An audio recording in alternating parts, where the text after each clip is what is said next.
tình huống với một chiếc hộp cát tông. Có gì lạ mà nhiều người bị thu hút sự chú ý vậy?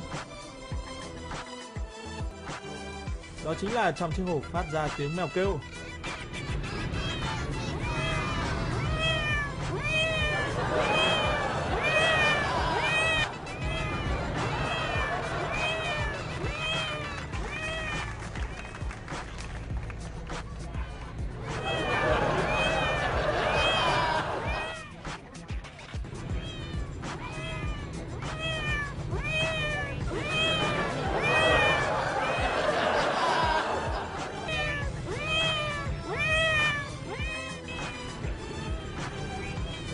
Ồ, hóa ra tiếng mèo được phát ra bởi chiếc laptop này đây.